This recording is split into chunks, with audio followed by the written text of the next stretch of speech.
Well, well, well. Very warm welcome to this day two of the Shelter and Love series. And we have a very special guest, a dear friend of mine, Dr. Jim Doty is here. Hi, Jim. Yeah, so I just want to tell you all how I've met and why I brought Jim onto this series of speakers. Jim is a friend. We keep crisscrossing. We both live in the Bay Area, but more importantly, we both live in a space where we are really interested in cultivating compassion and mindfulness. And he's been a long-time practitioner. He's much, more experienced, and he's like a mentor to me. And even though, with all of his credentials, both as a surgeon and a businessman, he's very successful in starting companies, and most recently, he wrote a book a couple of years ago, which was absolutely fascinating. It's called Inside the Magic Shop. It became a bestseller. And despite all of that, Jim is the most personable person. When I sit down with him, sit down and have a cup of tea or what have you, it's just a joy to sit and chat with him. We talk about all kinds of things. He used to have a little scooter he used to be riding around in. And from that to, talking about traveling the world and doing amazing things to cultivate compassion in this world. So I'm really so grateful, Jim, that you agreed to come on this conversation and be a part of it. So very warm welcome. Well, like I said, it's great to be here, and we're at a unique time. And I think that the nature of what so many are going through really begs us to think about compassion uh, for ourselves and just as importantly for others. Fantastic. Yeah, absolutely. So here's my first question to you. So I read your book long time ago, but then I reread it so that I could prepare for myself for this conversation, for this interview. So I'm going to talk about a few things that you mentioned and ask you to sort of put that in the context of where we are right now in the middle of this global pandemic. So the first thing you said is another mystery of the brain is that it always chooses what is familiar over what is unfamiliar. By visualizing my own future success, I was making the success familiar to my brain. Intention is a funny thing, and whatever the brain puts its intention on is what it sees.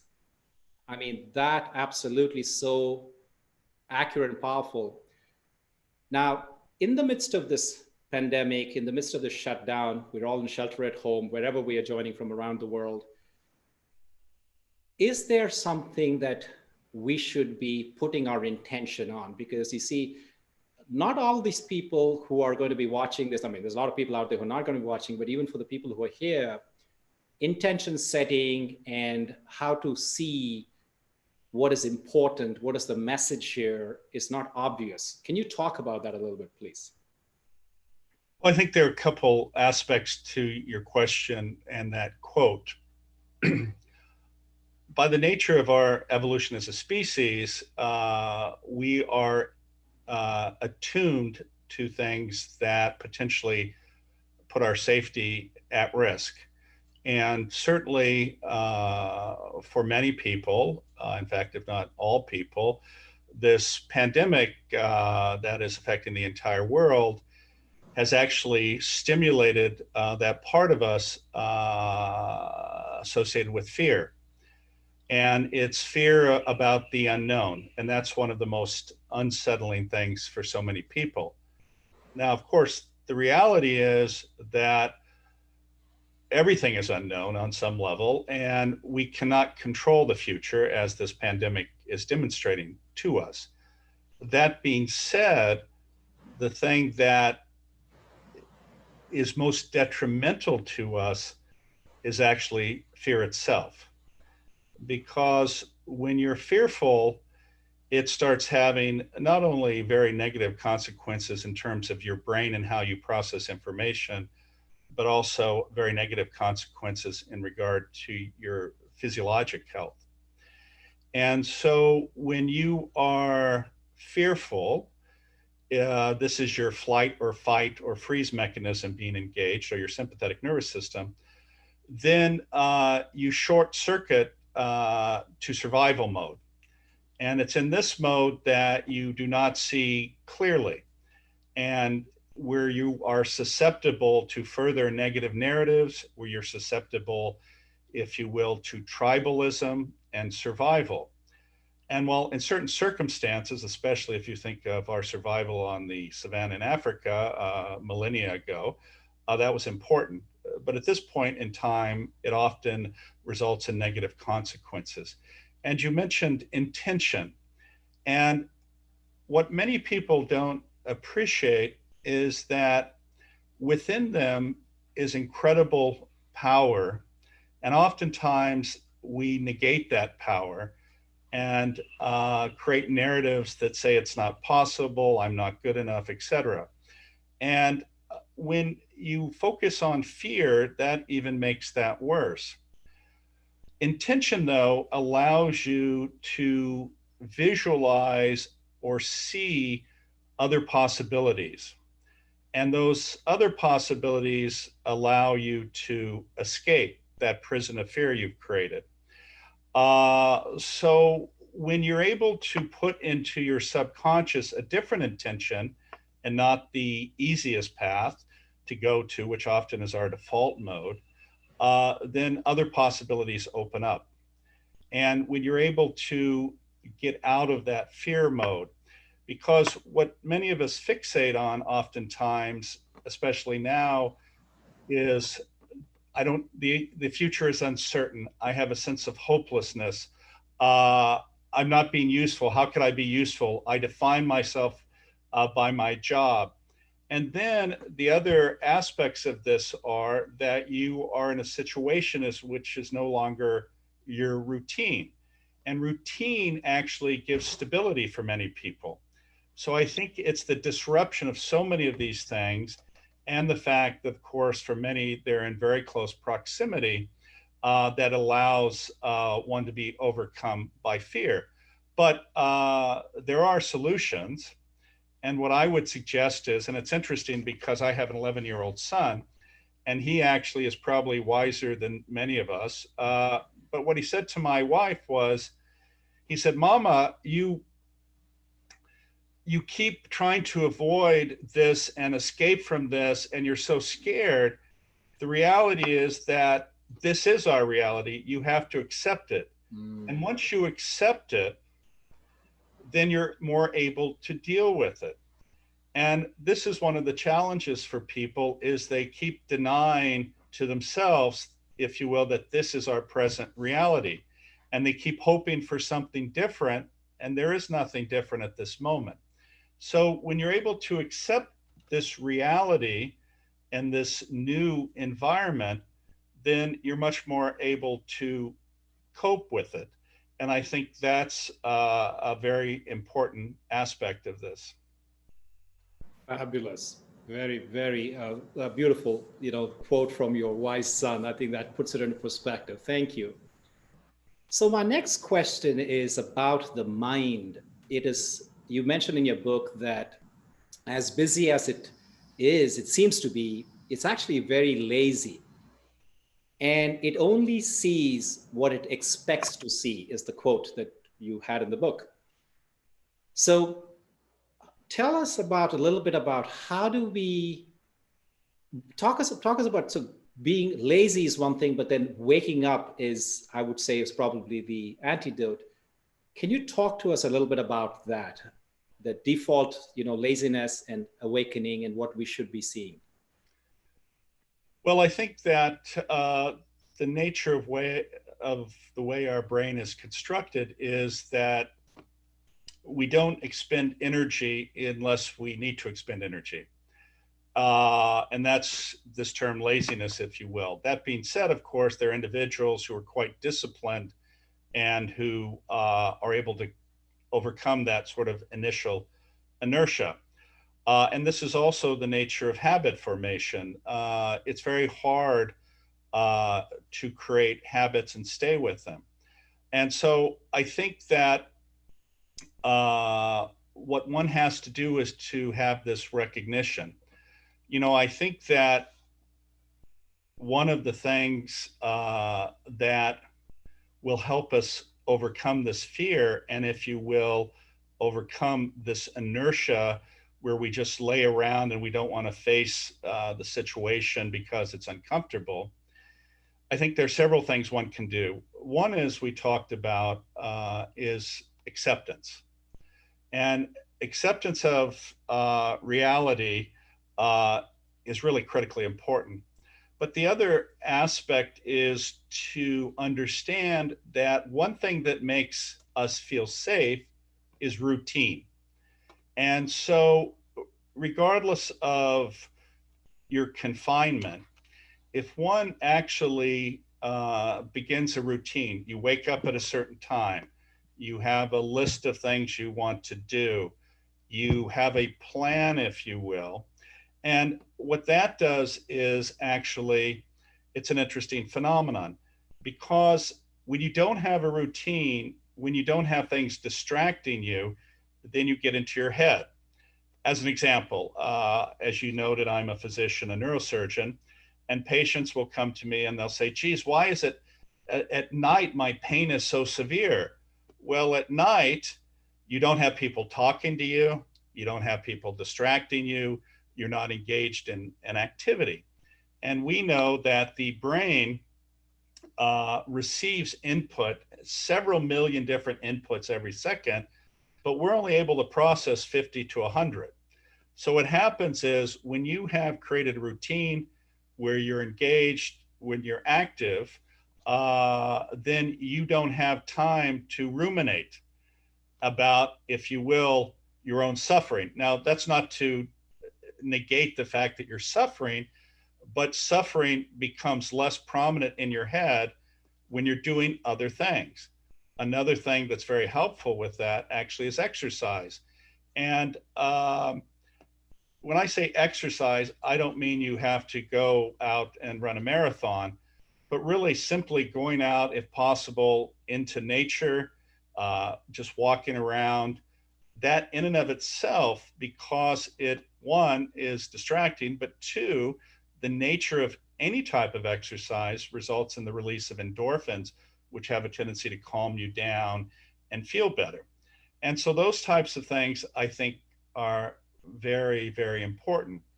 The other thing is that it's wonderful in terms of these times to pick out a project that you want to do and be diligent about doing that.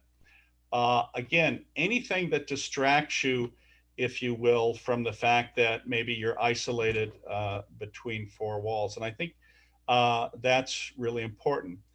But the thing is, some of us have a tendency, and sometimes I have to confess I'm one of them. You know, I have a tendency to go, okay, I'm going to lose 100 pounds in the next period of time. I'm going to get all these projects done, et cetera, et cetera. And you're doomed to failure when you do that. The most important thing is to do baby steps.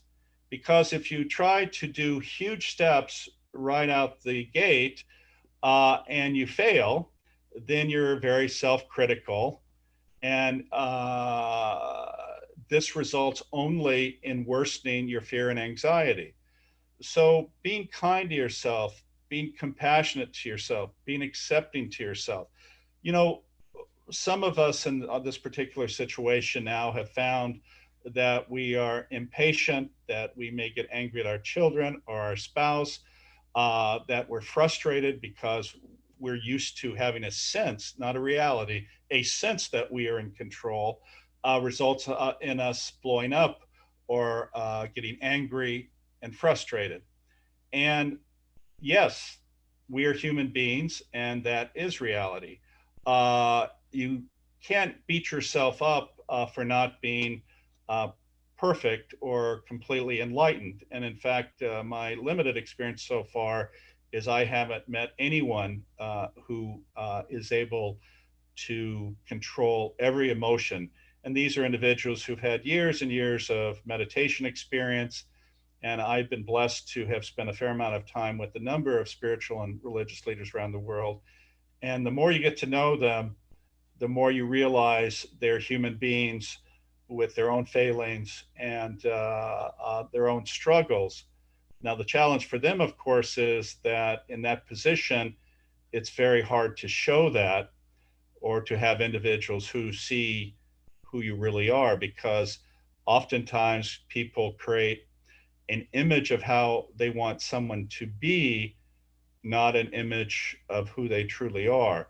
And I think this is also a potential danger, because every enlightened person has been on a path of uh, inner struggle and suffering, and it's ongoing. It doesn't end. Fabulous. Great, great insight. So the three things I took away from what you just said is making a routine for yourself and sticking to it, especially in these unusual times, getting out and exercising, and third thing, baby steps and being patient and compassionate with oneself. Fabulous. Great tips. So with that, I'd like for you to please lead us through a meditation, if you will. So I'm going to, anything you want to say before you start, Jim? Well, just a few things. One is, uh, I know it's extraordinarily difficult when so many people have had their routine disrupted and they're having challenging times in terms of perhaps unemployment, financial worry, and so many other aspects that this pandemic has unleashed. But at the same time, if one reflects, as an example, I'm a neurosurgeon and I see people who have undergone tragedy. And what I always remember and what I have learned is, regardless of how seemingly difficult your own situation is, there are many, many others who have it much, much worse. And it's something to reflect on. As an example, I had a patient, two patients actually at the same time. One was in a skiing accident, was paraplegic, so they lost the function of their legs. The other was in a car accident and was on a ventilator and could not move their arms and legs. Well, if you had to choose one of them and they're both horrible, which would you choose? My point is that most people would choose to be paralyzed in their legs than to be on a ventilator and dependent on that to breathe, unable to move their arms and legs. And so my point with that statement is that as much as we look at ourselves and go, oh, my situation's horrible, there's so many others who are in desperately worse situations.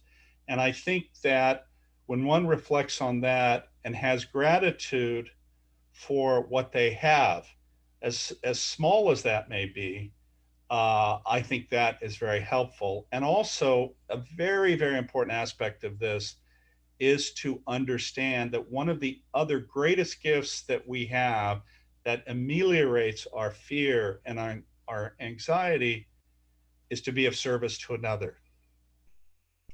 So when you can look out and appreciate another suffering, it gets you out of your own head, but it also helps the other. And helping the other is what is the definition of our humanity and allows us to be our best selves. Amazing. Powerful. What a beautiful segue. So why don't you go ahead and lead us through a meditation? So I'd like everyone to position themselves. You can have your legs crossed. You can be in a chair, sit up straight, and just start taking a few breaths in between 3 and 6 seconds, and just begin to relax your body and think about what is your intention as you slowly breathe in and breathe out. Who do you see yourself as? Are you that person who is fearful? Are you that person who is scared at the moment? Are you that person who wishes that we were in a different situation?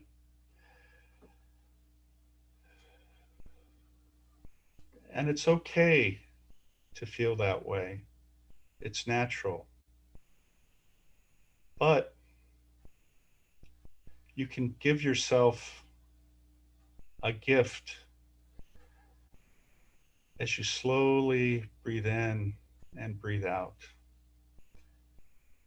And the gift you can give yourself is to understand and accept that the situation at the moment, none of us can change, and that it's your fear that actually makes the situation worse than it is. It's fear that actually creates darkness. And when we're in darkness, so often we cannot see other possibilities.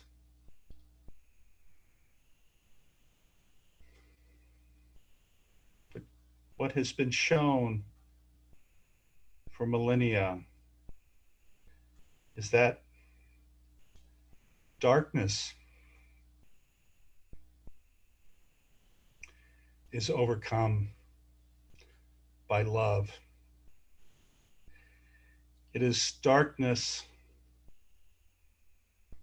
that creates fear. It is darkness that creates a sense of limited choices. It is darkness and fear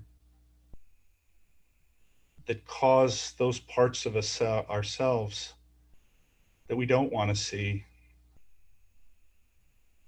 to come out. But when we think about love, that gives us unlimited possibilities. So often we beat ourselves up by saying, if I had done this, if only I had done that, my situation would be better. And each time we make a statement like that, it creates more fear. But we have within us to set a different intention, an intention that is carried by love. It is love and openness and acceptance that allow us to see the true nature of reality. People have been through profound, profound struggles throughout the history of mankind. Yet, within us is the spirit to overcome every obstacle. It is within every one of us. It is there for us. We just must set our intention. Even though we feel we are suffering, and many of us are indeed suffering, imagine though others who are not as fortunate as you, who are also experiencing difficulties, and think about them and what it is that they're going through. Slowly breathe in and breathe out, and allow yourself to accept the situation and not be fearful. So often we're afraid to share our suffering, our fears, our anxiety with others because we feel that they're going to judge us, that they're going to feel that we are weak, that we're not strong. Yet the reality is we forget that the thing that connects us, the thing that's important for us as human beings, and what makes us special is our capacity to care and to love. And for those of you who are fearful and anxious, one of the greatest gifts you can give yourself is to reach out and just share how you're feeling with another. Show them your true self. Show them that you're afraid, that you're worried, and let them embrace you. So often we're afraid to do that. And in my own experience, I have found that when I speak in front of others and I shed a tear or my voice cracks or people can see from my facial expression that I'm hurting or that I have deep, deep feelings, I have not met a single person who hasn't wanted to hold me, to care for me. And think about what that feels like when somebody does that for you. Oftentimes, I tell people, think about that person who in your life was there for you, who unconditionally accepted you, who embraced you regardless. And how does that feel? What happens in that situation is that the fear, the anxiety slowly melts away because you feel safe. And it's this feeling of safety that is so, so important. It doesn't matter the circumstance that's happening around you. It's being able to feel that in the face of chaos, in the face of uncertainty, that you are going to be okay.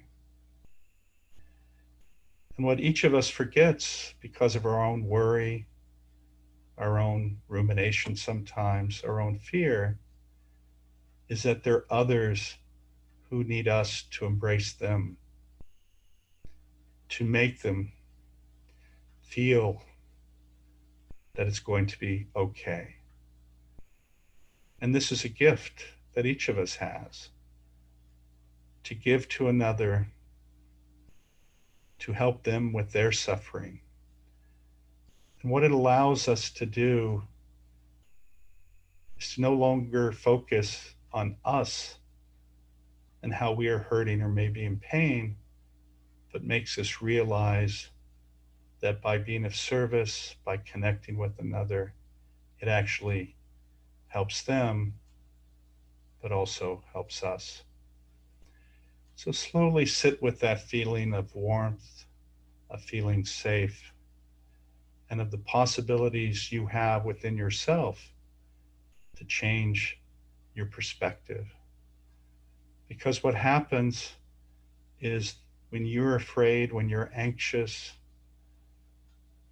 people look to you and they sense it, and oftentimes it makes them afraid as well. And oftentimes it's hard to sit there and be strong, but each of us has that.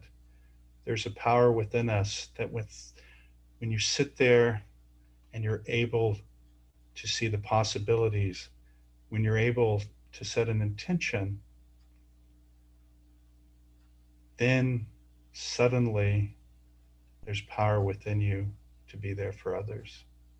Just as within others, there's power to help you. And I think the most important thing, and I think the thing that this pandemic gives us, is an understanding of possibilities. That while we may be physically separated from those others, there's a possibility that we can see that we're all connected. And when we see that we're all connected and that within us is the possibility to help so many others, regardless of our situation. And sometimes it's with a call. Sometimes it's with a smile. Sometimes it's simply listening. Every one of those is an opportunity that allows you to overcome your fear, your anxiety, and see other possibilities. To be able to sit in the face of uncertainty and say it's okay. To be able to sit and not be attached to an outcome. To be able to sit and realize that it will be okay. And that there are others who will help you to be okay. And again, oftentimes we sit, especially in that dark space, and think there's no one there for us. But when you really sit and think about it, oftentimes you forget that there are many people there. You've just never asked. So just sit and think about how that darkness, that fear is dissipating and being replaced by love and light and possibilities. And that as you sit with that, you feel a lightness and a happiness and a joy and immense gratitude for being present in this time, in this place, and what you can give and what is within you to realize the true nature of reality, which is to care, to connect, to love, and share that with others. Because when you're there in that place, it radiates from you. It's a beacon. It's a beacon of hope. It's a beacon of light. It's a beacon of love. And that dissipates all fear. And you have that power within you.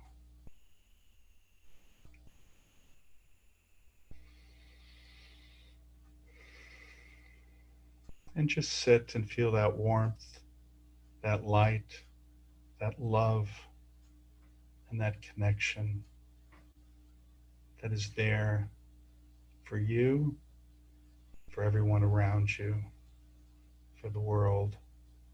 And set that as your intention. And if that is your intention, then everything will be okay.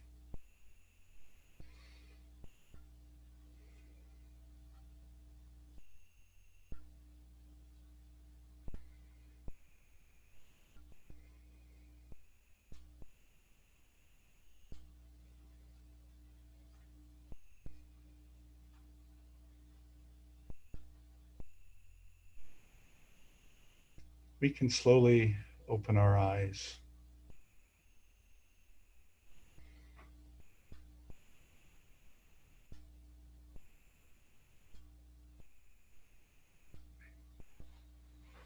Wow. I feel such a deep sense of lightness. What was most profound, what was most profound in everything you said is the darkness can be overcome with love. Amen. Amen. So, folks, with that, I want to give you all a chance to ask questions that you might have. Notice that there's a different Q&A icon on your Zoom bar. Those of you who've been attending the sessions know about it. So go ahead and put in your questions in the Q&A section. of the Zoom bar. And I'm just going to summarize another thing while you all are formulating your questions and typing them in.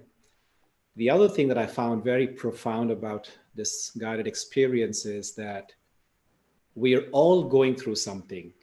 Recognize it and feel comfortable to share. Feel comfortable to be vulnerable. And realize that in that sharing, you're going to be not only helping yourself, but you're also embracing the suffering that they're going through. So your process of opening up is therapeutic for all parties that are involved here. That I thought was such a brilliant thing. And then as you begin to manifest this love, and I love the way he called it, the love is like becomes like a beacon, you then radiate that, which is so profound. Okay, so I see a question here. So the first question is from Diksha. She asks, what's the alternative to medicine for clinical anxiety? Well, I think that, as she probably knows, is that a she? I think, I don't know. First of all, medicines for these situations oftentimes are not that effective. And sometimes even therapy is not that effective and is expensive.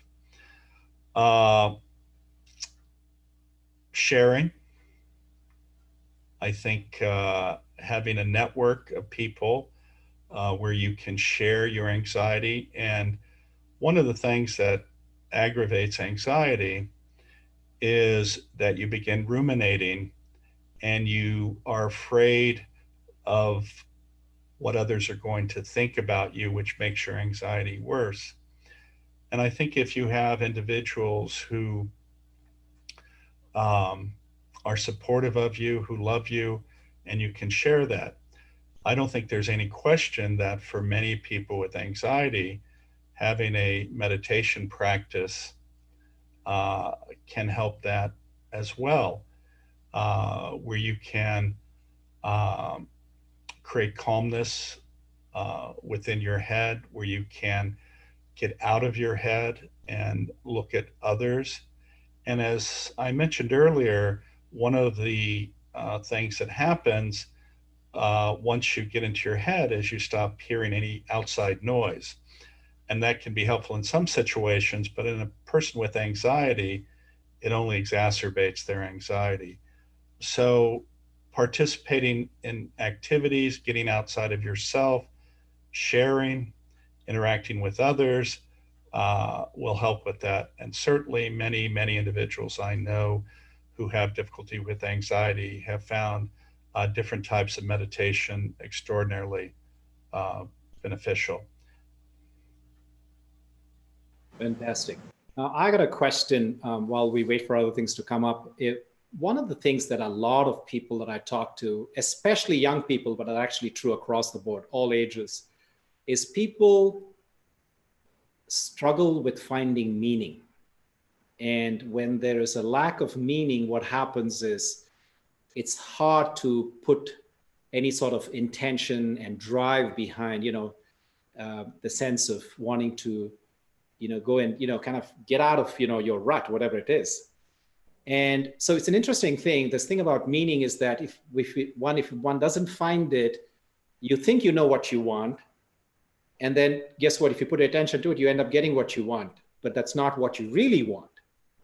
So, well, I think it relates back to sort of the very first few statements you said. One is about intention. The other, what was the other? It was the second quote that you said from my book. The lazy brain. Right. And then, of course, this third aspect about meaning. I think that what allows for self-actualization and, if you will, meaning is having a purpose.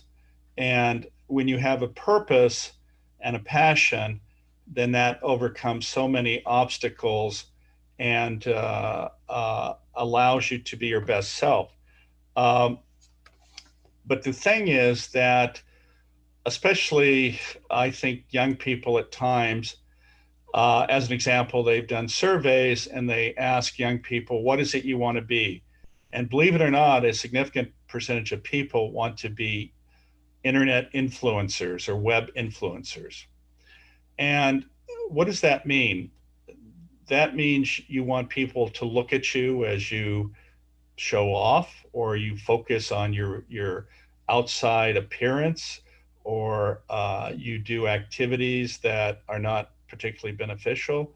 And this is the sad thing, because a meaningful life and what makes a life worth living is one in which you are doing activities that benefit the whole of mankind, I think.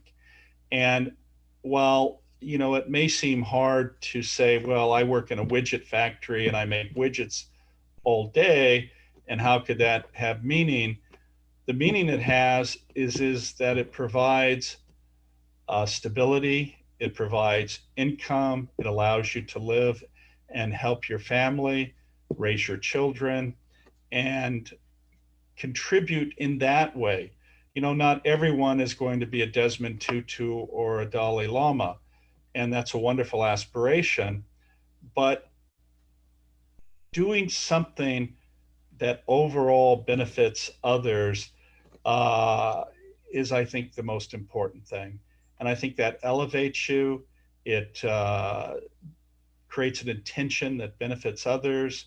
And when you chase after an example that I just gave of being an influencer, you may think that's what you want, but when you end up empty and you find that that's meaningless and it's really not been contributed or have contributed to society as a whole, then you sit there and you say, well, why was I here? What did I accomplish? And I think then you realize what an empty pursuit that activity is.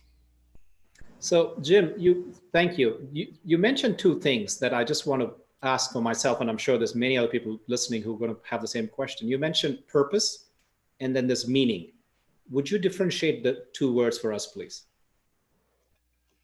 Well, in some ways, I think they overlap. I think purpose is to see where you and your talents fit in this world. Meaning is what you get from doing those activities. Beautiful. And so I think that's the difference. Fantastic. All right, we got a couple of questions. First is from an anonymous attendee, so I won't be able to, I don't know who you are. We are thankful to see someone in the medical field who understands and practices both medicine and spirituality. The question is, do you see this becoming more prevalent in the medical field? Well, I think we've seen it over the last decade or two, where there is an understanding of the spirit, brain, body connection. There are innumerable studies now that demonstrate meditative or spiritual practices have a huge, huge impact on both mental and physical health. And in fact, at major academic institutions, including Stanford, there are now integrative medicine programs that integrate some alternative practices that have demonstrated through science to be a benefit. There's also an understanding that spiritual traditions, which have been present over thousands and thousands of years, are experiential, if that's the right word, but in fact, they're based in truth. The truth being that through repeated learning, these practices have demonstrated benefit. And I think, again, science has now repeatedly demonstrated that, as well as the use of different other types of practices, Ayurvedic medicine in some cases, other types of traditional medicines that have been used. So I think there's an ever increasing integration of these ancient traditions and practices with modern medicine. The problem oftentimes with science is that science has an arrogance and a lack of humility in the belief that science solves all problems, and that unless it's um, based in immense amount of repeated experimentation, that it's not valid. And that the reality, though, is that these traditions that have lasted thousands of years have been validated. And now we're seeing that, in fact, they do work, and science has been able to replicate it. But for many years, science refused to engage in any type of experimentation and refused to acknowledge the possibility of benefit from these different practices. Which reminds me of something that I forgot in my introduction, because you have so many things that, I had to talk about. You talk about C-Care. That's an amazing project, an amazing institution you started within Stanford. So I have been through different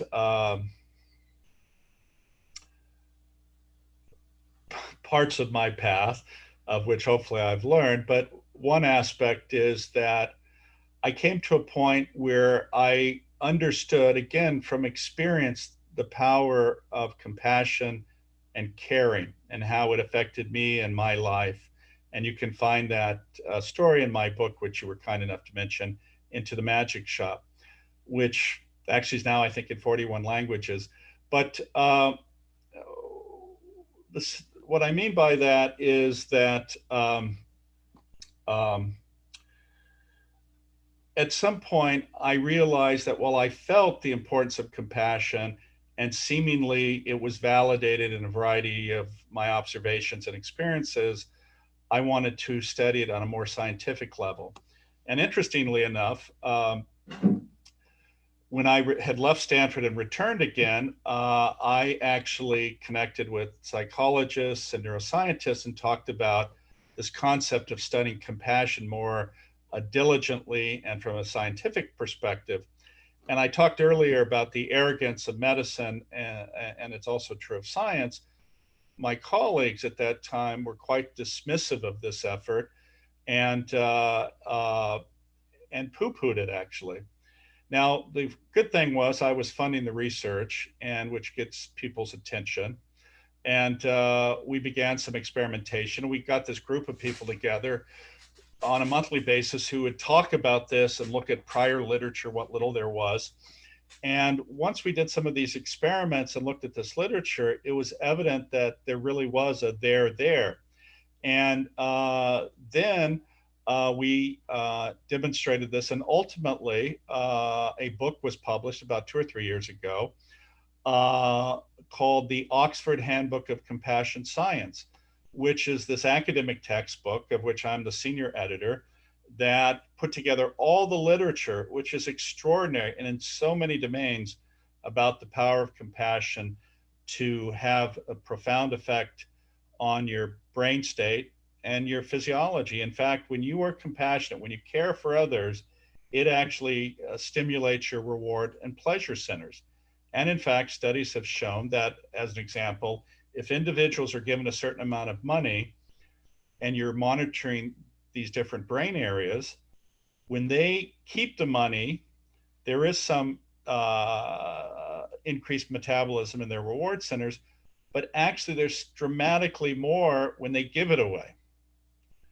And in fact, if you take it from them to give to others, there's still a dramatic increase in those reward and pleasure centers.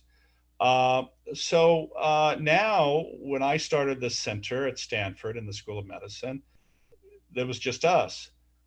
There are now centers all over the world. This has become a huge topic in science because the hypothesis of the benefit has been proven to be correct. And in fact, if you look at the world of mindfulness, 30 years ago, 25 years ago, this was completely poo-pooed. This was the work of John Kabat-Zinn when he brought a Buddhist meditation practice to the West, which had been secularized. Well, now fast forward now, and not only have been there literally thousands of articles on the benefit, but now almost everyone talks about mindfulness and compassion. And I always said when I started my own explorations that mindfulness without compassion interweaved with it actually was not as powerful, because being able to sit and breathe and let the negative thoughts just flow by you, that does work because you don't have the physiologic response to negative self-talk. But when you're able to change the self-talk, when you're able to be self-compassionate, when you're able to then to see the world with more clarity and understand others are suffering, then that has a huge, huge positive effect. Amazing. Amazing. I mean, back to the previous question, is that it's just incredible how much now we're taking this ancient wisdom and finding empirical evidence of how it's so powerful. So amazing. Thank you. So I have would you entertain one more question? I know we're a little bit over time. Is that okay with you, Jim? Sure. Okay, so the next question is a lot of compliments for you, but I'm just going to get to the question to be sensible. All right, I'm going to read the whole thing. Thank you, Dr. Doty. Very profound journey of love and caring for everyone who cares, given the distractions around us. And so then the question is, what are some small steps for getting started?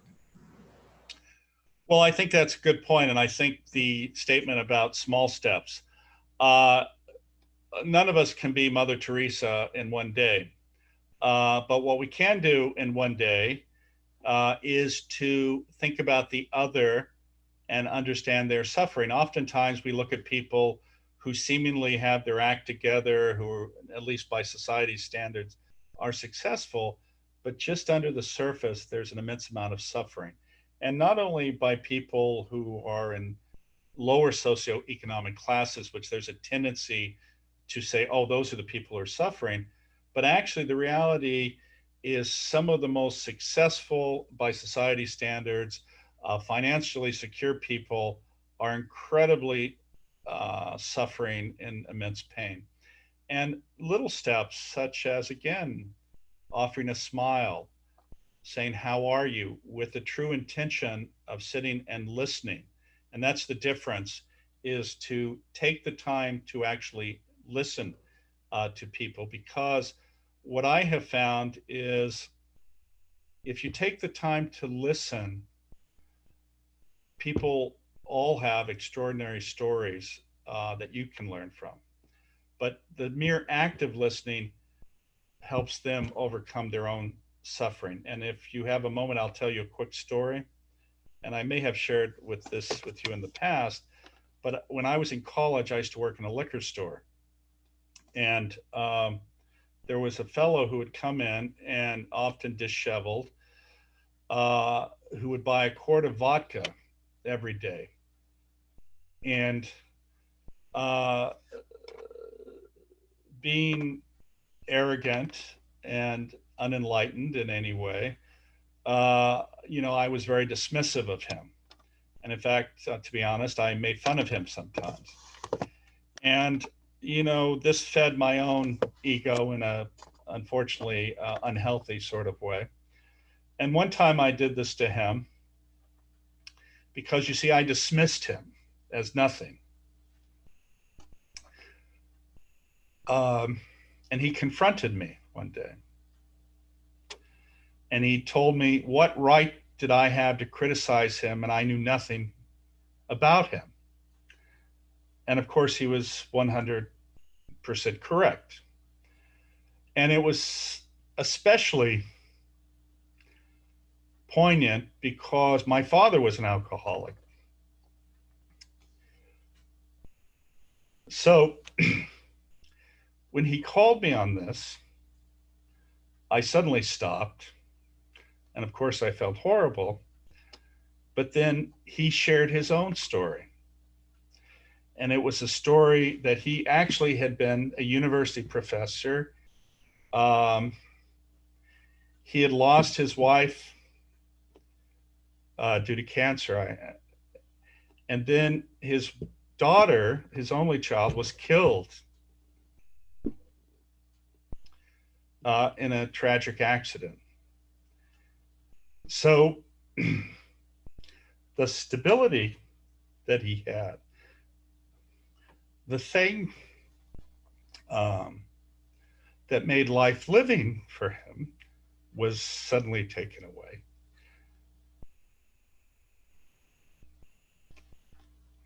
And that caused him extraordinary pain. So to assuage that pain, of course, he started drinking. And it, of course, then had all the negative effects of him losing his job, et cetera, et cetera. And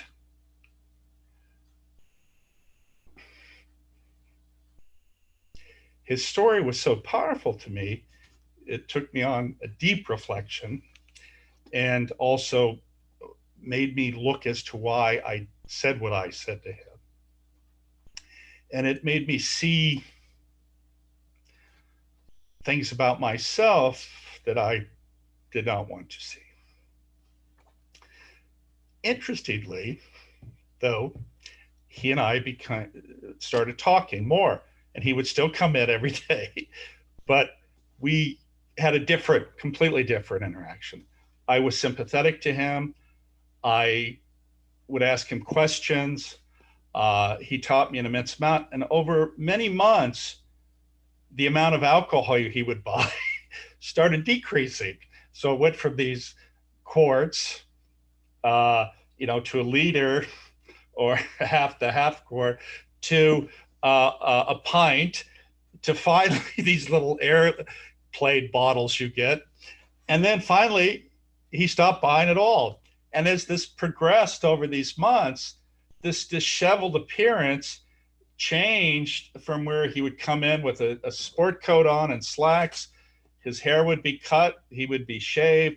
He would actually sit down on a bench that we had. And while I was working, he and I would BS. And the point is that in that situation, who I dismissed somebody, I learned an immense amount from what he told me, from his story, and how it made me change myself, or allowed me to change myself. And the benefit, of course, to him is that he was able to tell his story, even though in this circumstance I had created, but it then allowed him to heal. And it was probably, one of the most profound experiences for me. And this is actually in the face of spending time with some of our leading spiritual leaders. What I learned from him changed my view of the other. Wow. Wow. What a powerful story. Wow. It's one of the most powerful stories. It's the second time I've heard it, but every time I hear it, it's so impactful. And not just because I'm not just saying it, but it's truly, it makes me think about my role in opening myself up to hear people's stories and sit down and have conversations rather than sitting and judging them, and how it could turn my life around. And like you said, from almost you use the word enlightenment, but whatever you want to call it, wisdom or perspective in life, it not only changes one's perspective, but it could be a tool for the one that you're listening to in transforming them. What a powerful story, folks. So this is a beautiful way to end this conversation. I thank you so much, Jim. I thank all of you who participated, all the people who posted questions that made it interactive and engaging. And I want to just give a quick announcement about tomorrow. We have yet another physician joining, also involved with neurology. She's a physician from the UK with the NHS. And the interesting thing about Dr. Rena is that she does neurology and mindfulness programs to deal with mental health of doctors in the NHS in the UK. And of course, she tours around the world and talks. So Hope to see you then. Thank you again very much. Do you want to say any closing words? Oh, yes, Jay. In fact, actually reminded, if anyone wants to go to our website, which is ccare.stanford.edu, you will see an immense amount of information about the science. But we have actually created also programs.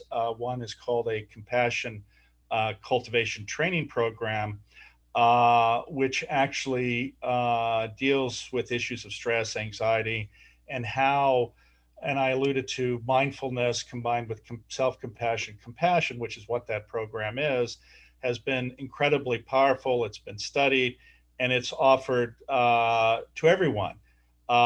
It's certainly very beneficial in terms of people who are having existential crises, but it's also used at Stanford Medical School and throughout the university, as well as institutions and by individuals all over the world. So check that out.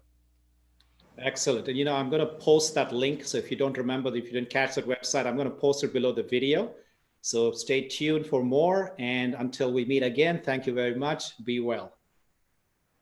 Take care. Bye-bye.